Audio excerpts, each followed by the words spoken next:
Hoy les traigo una historia que a mí siempre me ha parecido muy interesante y es la de el nieto de un primer ministro de Bélgica durante el reinado de Leopoldo II que decide dejarlo todo para irse de sacerdote, entrando en la recién fundada Congregación de los Misioneros del Espíritu Santo.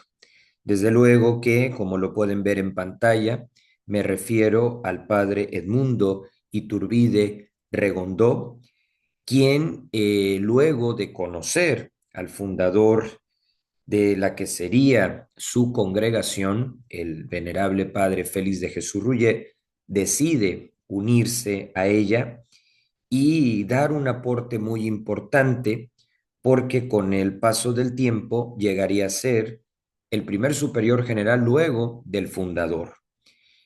Tarea que desempeñaría durante dos periodos, dos sexenios, y que nos permite entrever desde el punto de vista histórico el aporte que el padre Edmundo Iturbide tuvo en su propia congregación, pero también en el resto de las obras de la cruz.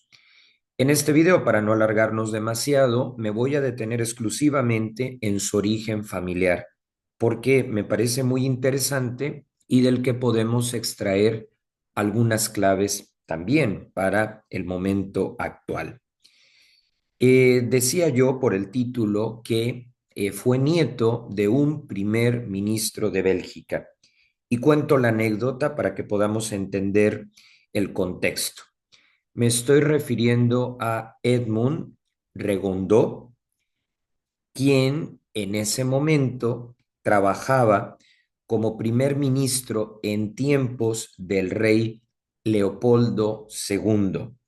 Sin duda, un momento de la historia de Bélgica, ícono de los países europeos por su cultura, por su relevancia, y que, bueno, ciertamente sabemos que incluso en un momento en el que el rey vio peligrar su vida, el primer ministro, el señor Regondó, le logra salvar su vida y con ello, pues va a tener siempre la gratitud del rey. Aquí pues ya vamos viendo que por la vía materna, es decir, por su mamá, la señora Celine, hija del primer ministro del que estamos hablando, pues va a tener una clara influencia de la cultura belga en su vida. Y el hecho de que ya Edmundo Iturbide nació en México, en la ciudad de Morelia, estado de Michoacán, en un contexto de gran auge que podemos todavía notar en las antiguas casas enmarcadas por la cantera de las fachadas del centro de Morelia, ¿no? Y que nos hablan de una ciudad relevante. Edmundo Iturbide ya le toca, como digo, nacer en México debido a que su mamá, la señora Celine, traída por uno de sus hermanos, llega a la República Mexicana.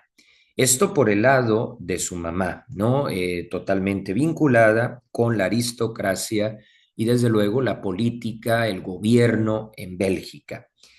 Pero también si nos detenemos ahora en la vía paterna, ¿sí? Su papá, el señor José Iturbide, pues también guarda relación histórica con otro gran personaje de la vida política de México, especialmente durante el proceso de independencia, con un acento especial en la última etapa. Y hablamos de Agustín de Iturbide. La independencia de México fue un proceso largo, complejo, que podemos ubicarlo entre 1810 y 1821. Agustín de Iturbide, para muchos historiadores, pues es quien realmente consigue la independencia del país y durante un tiempo corto asume como emperador de México, más que por voluntad propia, porque el sector del nuevo país que tenía los medios económicos para sostenerlo, pues iba en esta línea, ¿no? En la idea de un imperio como gobierno. Agustín de Iturbide, lo sabemos bien, al final muere fusilado, pero no por ello, desde luego, deja de ser una figura relevante en los primeros años del México independiente. Así que si nos detenemos, pues por parte de la señora Céline, este vínculo con la aristocracia belga, la cultura, los idiomas, la fe, y por el lado de su papá, pues el vínculo con México, el movimiento de independencia y por supuesto el vínculo entre la familia por el lado Iturbide y la ciudad de Morelia, cuyo centro histórico, cuyo casco antiguo refleja esa época que bien podríamos llamar una época de oro. Y en ese contexto aparece Edmundo Iturbide, como digo, nacido en México, pero con estas dos figuras a modo de ancestros, ¿no? Él es descendiente de estos líderes, pues que están presentes en los libros de historia. Y a la luz de todo esto, a mí me parece muy importante subrayar tres claves, ¿no? Como tres puntos en los que vale la pena detenernos. Primero, ubicar la doble decisión que toma Edmundo Iturbide, teniéndolo todo, tanto desde el punto de vista material, social, como también valores, porque no siempre es fácil encontrar en una misma persona las posibilidades económicas y al mismo tiempo los valores. Pero en Edmundo Iturbide se concreta esto.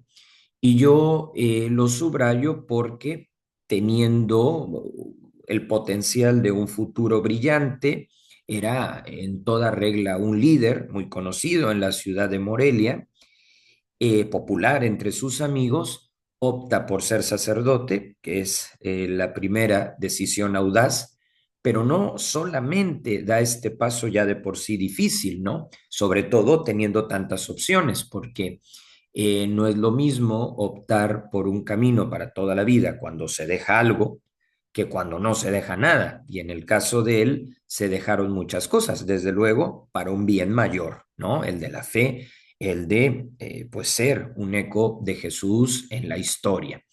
Pero además de esto, decide, como digo, la segunda dimensión de una decisión valiente, ingresar en una congregación que todavía no tenía la aprobación definitiva, que estaba en sus inicios, los misioneros del Espíritu Santo, fundados por dos gigantes de la fe, la Beata Concepción Cabrera de Armida y el venerable Padre Félix de Jesús Ruller. Y a él le va a tocar a adentrarse en esta aventura. Si bien es cierto que él no fue del primer grupo que ingresó, porque los primeros fueron el padre Domingo Martínez y el beato Moisés Lira Serafín, sí va a ser el primer grupo numeroso que se le llama el grupo de 1917 y que va a ser la base de la congregación y por supuesto su impacto positivo en el desarrollo de las obras de la cruz. Pero la primera clave es la importancia de que los promotores vocacionales, es decir, los que están en contacto con aquellas personas que desean ingresar a un seminario o a un noviciado, pues no se espanten cuando tocan este tipo de perfiles, porque Dios llama a personas de diferentes realidades y contextos. En la historia de la iglesia tenemos vocaciones que han surgido de realidades periféricas, marcadas por la escasez de recursos, pero también, como es el caso de Edmundo Iturbide, de alguien pues que nace en un contexto privilegiado y no tengamos miedo de usar la palabra influyente. Y es que muchas veces se piensa que alguien que nace en este entorno privilegiado, pues no va a poder con la vocación, ¿no? Y se le atribuyen etiquetas de que le va a faltar humildad, de que le va a faltar sencillez. Y hay veces que, sin querer, se termina desanimando a vocaciones con mucho potencial porque se les etiqueta, ¿no? Al venir pues de un contexto, como en el caso del mundo Iturbide, ciertamente aristócrata.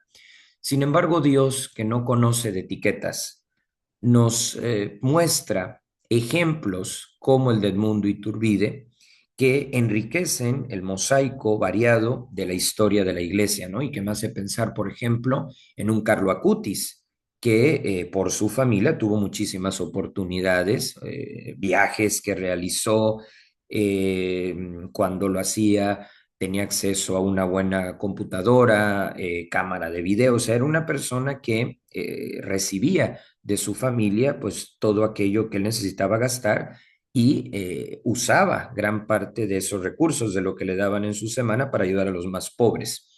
Y yo veo una analogía que rompe muchos temas tabú y que demuestran que realmente el origen, por supuesto que influye en la personalidad, pero no debe ser per se un obstáculo. Obviamente, se piden los mínimos indispensables, siempre requisitos para ingresar, pero qué importante es darnos cuenta de figuras como esta. Entonces, es una primera reflexión para que no sea una cuestión ideológica, sino sólida a la luz de la fe. La segunda clave es que Dios sabe entrar en contextos donde aparentemente parecería que no hay posibilidad de entrar. Y no porque la política sea algo malo, y no porque el hecho de tener un origen de liderazgo, aristócrata o de peso sea necesariamente algo malo. Pero sí que Edmundo de Iturbide tuvo muchas opciones. Y cuando tienes tantas opciones, pues es más difícil optar por una.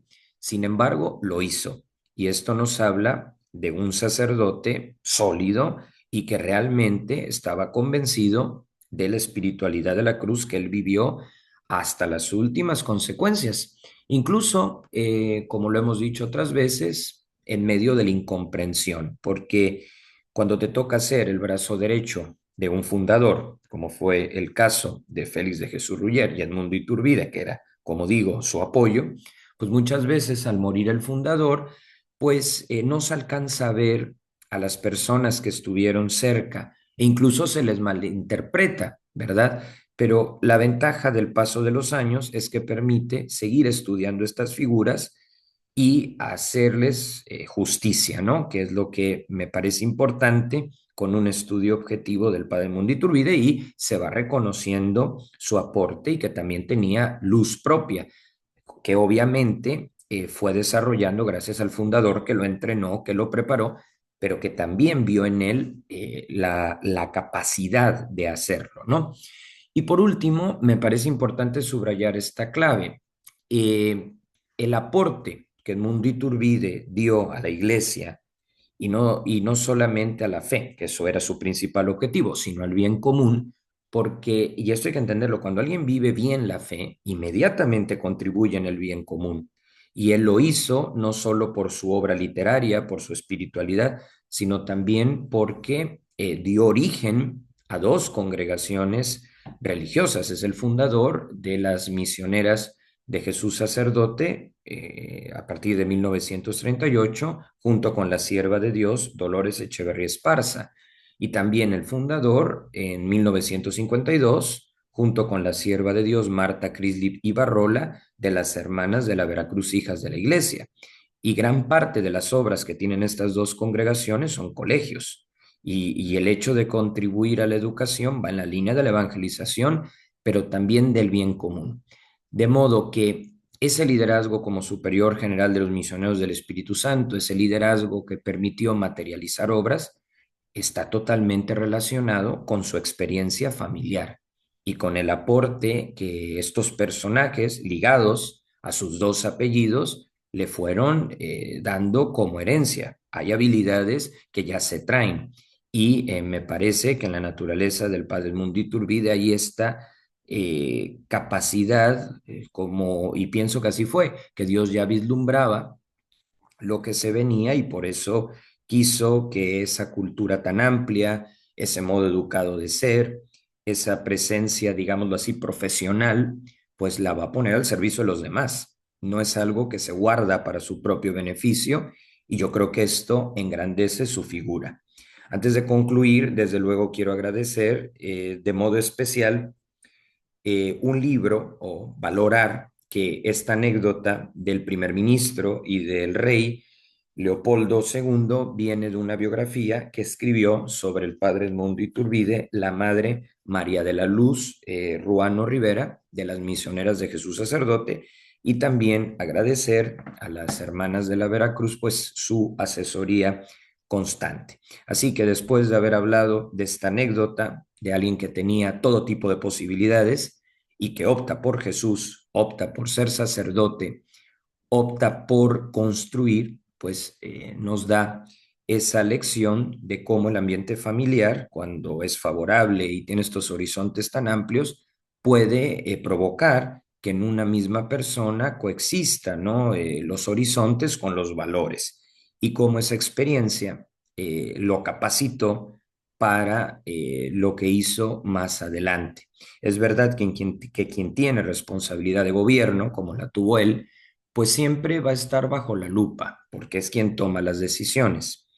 Pero si vemos cómo fue su proceso, nos vamos a dar cuenta que siempre puso a disposición de los demás sus capacidades, ¿no? Y que esa facilidad para los idiomas, esa cultura elevada en las bellas artes, especialmente en la música, al interpretar diversas partituras en el piano, le viene, ¿no? De esa influencia familiar, especialmente de su mamá, y cómo todo esto lo puso a disposición. Y pongo tres ejemplos y con eso cierro. En cuanto al piano, lo ponía a disposición, por ejemplo, cuando visitaba las casas religiosas fundadas por él para alegrar el día. O sea, esa habilidad que aprende en su entorno familiar no es simplemente para disfrutarla él, sino que pone ambiente, ¿no? Y regala a través de esas notas una atención para con los demás, para con las demás. Esa capacidad que tiene de liderazgo, de ver más allá de lo que muchos veían, pues le permitió asesorar a muchas congregaciones religiosas cuando tenían dudas canónicas. Se le consultaba incluso en la Santa Sede y en un determinado momento se le veía como un posible obispo, ¿sí? De manera que el liderazgo era en pro de cuestiones canónicas cuando las congregaciones tenían duda. Aquí hay un segundo ejemplo.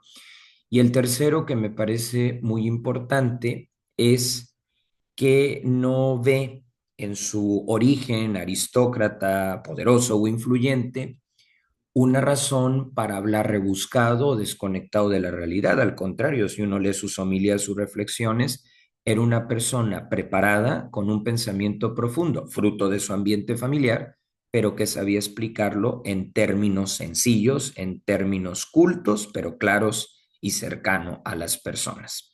Pues concluimos la historia de un nieto de un primer ministro de Bélgica, un descendiente, obviamente con un paréntesis largo de tiempo, de Agustín de Iturbide, que decide dejarlo todo para ser sacerdote en la congregación de los misioneros del Espíritu Santo.